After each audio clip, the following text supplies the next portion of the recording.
प्यारे बच्चों, जिन्होंने मेरे चैनल को अभी तक सब्सक्राइब नहीं किया है, मेरे चैनल को सब्सक्राइब कर दें ताकि आपको मेरे आने वाले वीडियो का नया नोटिफिकेशन मिल सके।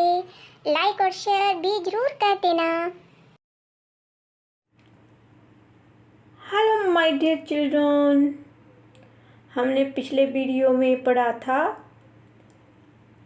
बाल राम कथा का दंडक वन में 10 वर्ष, और आज हम पढ़ेंगे सोने का हिरण। राम को कुटी से निकलते देखकर मायावी हिरण कुलांचे भरने लगा। राम को बहुत शिकाया मीन बहुत दौड़ाया। झाड़ियों में लुकता छिपता भागता वह राम को कुटी से बहुत दूर ले गया। राम जब भी उसे पकड़ने का प्रयास करते वह भाग कर और दूर चला जाता।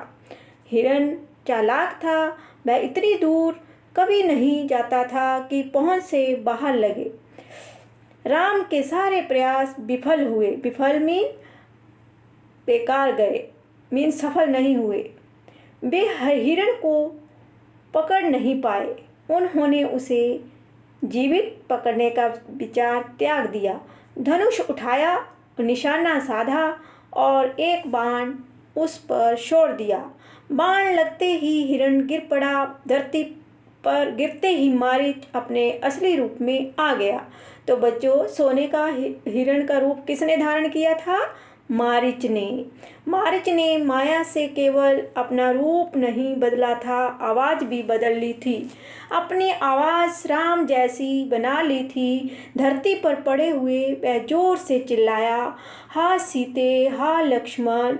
ध्वनि ऐसी थी कि जैसे बाण राम को लगा हो, वह सहायता के लिए पुकार रहे हों।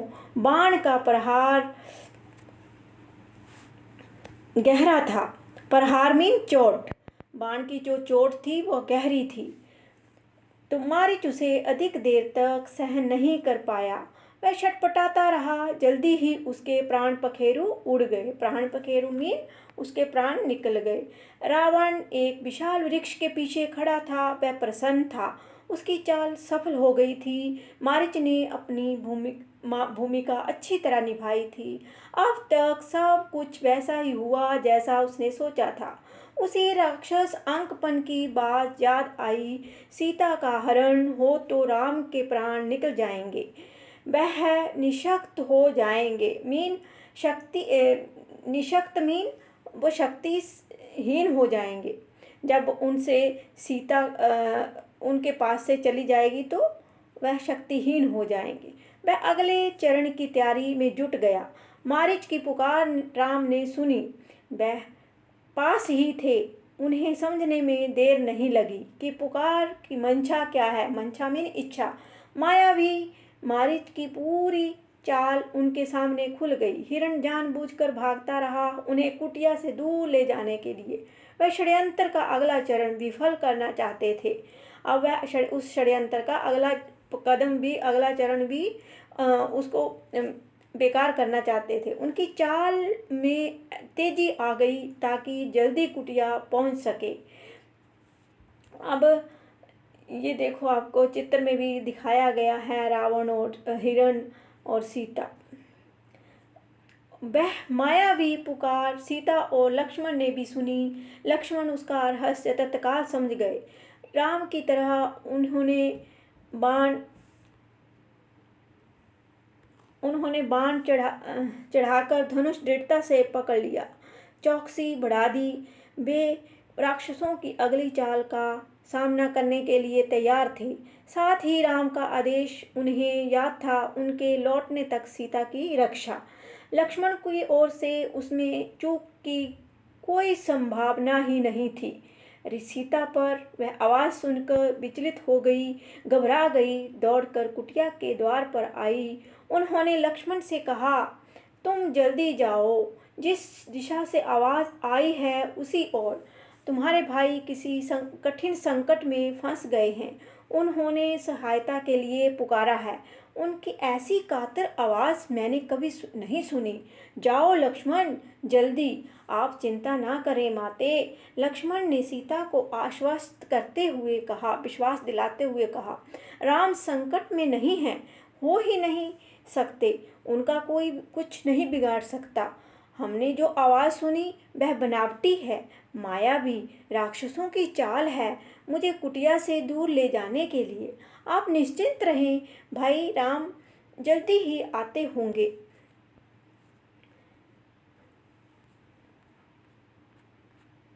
सीता क्रोध से उबल पड़ी। लक्ष्मण का इस घड़ी में इतना शांत होना उन्हें समझ में नहीं आया। राम की आवाज़ सुनकर भी वे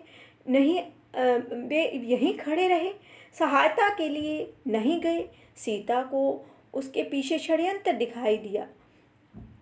लक्ष्मण की चाल, लगा कि लक्ष्मण राम का भला नहीं चाहते, उनके हितैषी नहीं हैं। हितैषी मीन उनको चाहने वाले नहीं हैं, उनके हित में सोचने वाले नहीं हैं। चाहते हैं कि राम ना रहें, मारे जाएं, ताकि राजपाट उन दोनों का हो जाए, उनके रास्ते का कांटा निकल जाए। तुम्हारा मन पवित्र नहीं है, कलुषित है। अब सीता जो थी लक्ष्मण को राम बच्चों भला बुरा कहने लगी। कुलुषित मीन काला है, पाप है उसमें। मैं समझ सकती हूँ कि तुम अपने भाई की सहायता के लिए क्यों नहीं जा रहे हो। सीता ने यहाँ तक कह दिया कि कहीं वे भरत के गुप्तचर तो नहीं हैं। सीता की बातों से लक्ष्मण को गहरा आघात पहुँचा।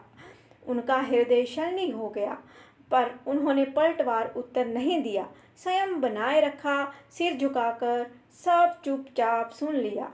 वे सीता की पीड़ा समझ पा रहे थे, केवल इतना बोले, हे देवी, ये राक्षसों का छल है। खरदूषण के मारे जाने के बाद वे बौखला गए हैं, किसी तरह इस हमसे बदला लेना चाहते हैं। आप उनकी चाल में ना आए, वे कुछ भी कर सकते हैं। मुझ पर विश्वास करें, राम को कुछ नहीं होगा।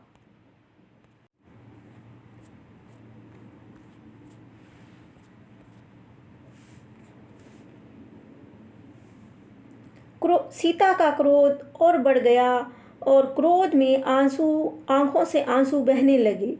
ये भी लग रहा था कि कहीं लक्ष्मण की बात सही ना हो। ये डर था कि राम से बिछोह ना हो, बिछोह बिछोड़ा। उन्होंने कहा, राम से बिछुड़कर मैं नहीं रह सकती, मैं जान दे दूंगी। हे लक्ष्मण, तुम उन्हें लेकर आओ। लक्ष्मण राम के लिए राम की आज्ञा का उल्लंघन कर रहे थे। उन्होंने सीता को प्रणाम किया और राम की खोज में निकल पड़े। लक्ष्मण के जाते ही रावण आ पहुंचा, तपस्वियों जैसा जटाजूट, वैसे ही वस्त्र। सीता ने साधु समझकर उसका स्वागत किया। रावण ने सीता के स्वरूप, संस्कार और साहस की प्रशंसा की। उसने सीता का परिचय प्राप्त करने के बाद कहा, सुमुखी होता है सुंदर मुख वाली। मैं रावण हूँ, राक्षसों का राजा, लंकाधिपति। मेरा नाम लेने पर थरथरा उठते हैं। लेकिन तुम सुंदरी हो, सबसे अलग हो। तुम्हारे लिए मैं स्वयं चलकर आया हूँ, मेरे साथ चलो, सोने की लंका में रहो मेरी रानी बनकर।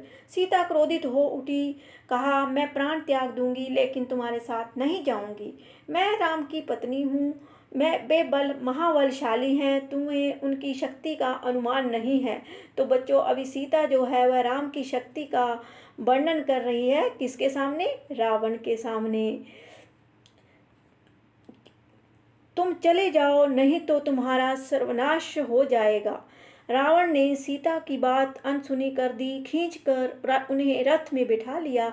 सीता प्रयास करती रही, पर रावण के चंगुल से मुक्त नहीं हो सकी। स्वयं को सहाय पाकर वे विलाप करने लगी। हाँ राम, हाँ लक्ष्मण पुकारती रही। रावण का रथ लंका की ओर उड़ चला। मार्ग में वे पशुओं, पक्षियों, पर्वतों, नदियों से कहती जा रही थी कि कोई उनके राम को बता दे, रावण ने उनका हरण कर लिया है। गिद्धराज जटायु ने सीता का विलाप सुना। उसने ऊंची उड़ान भरी, रावण के रथ पर हमला कर दिया। वृद्ध गिद्धराज ने रथ क्षत विक्षत कर दिया, मीन तहस नहस कर दिया, तोड़ डाला।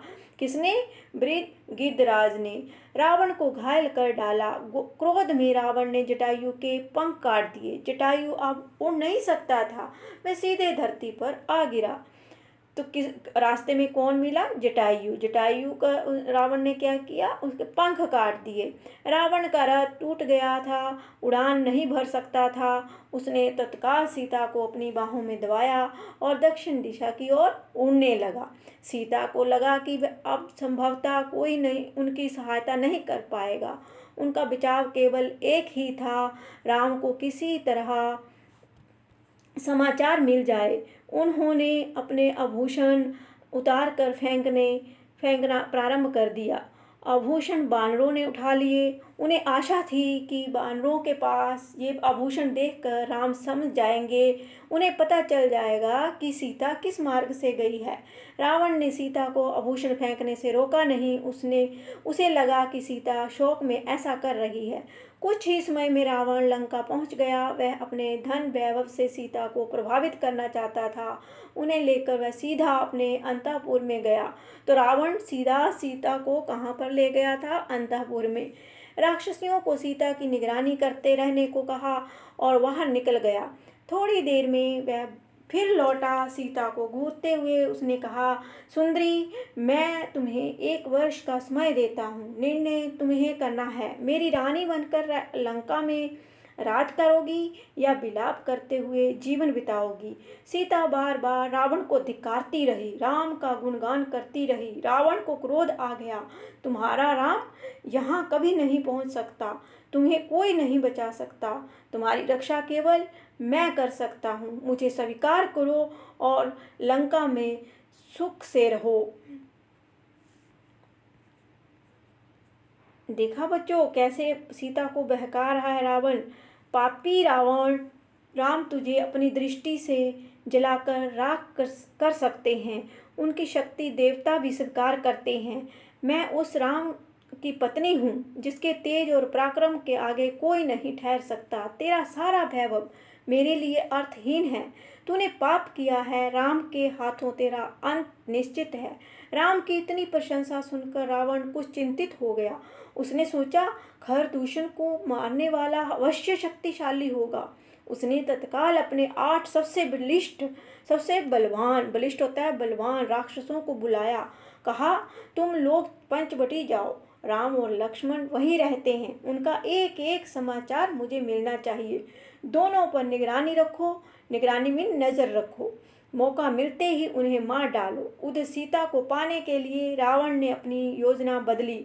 उन्हें अंतःपुर से निकालकर कहाँ रख दिया? अशोक वाटिका में बंदी बना दिया गया और फिर पहरा कड़ा कर दिया गया। राक्षसियों को स्पष्ट निर्देश थे, सीता को किसी तरह का शारीरिक कष्ट ना हो, उसके मन को दुख पहुंचाओ, अपमानित करो, लेकिन सीता को कोई हाथ ना लगाए। अब रावण ने उन सभी राक्षसों को यही आज्ञा दी कि सीता को कोई हाथ ना लगाए, सिर्फ उनको ऐसे मानसिक पीड़ा दे। रावण ने सब कुछ किया पर सीता का मन नहीं बदला। वे बार बार राम का नाम लेती थी। शेरों के बीच हिरणी की तरह बैठी रहती थी, डरी सहमी, रो रो कर दिन काट रही थी। सोने के हिरण ने उन्हें सोने की लंका में पहुंचा दिया था। यहाँ से उन्हें राम ही बचा सकते थे। देखा बच्चों, एक सुंदरता पर दिल आ गया था ना सीता का, और सीता जी ने फिर उस हिरण को पाने के लिए ही राम को वहाँ भेजा था। तो उसका जो नतीजा था वह अच्छा नहीं हुआ था। अब हम आगे की कहानी पढ़ेंगे अगले वीडियो में।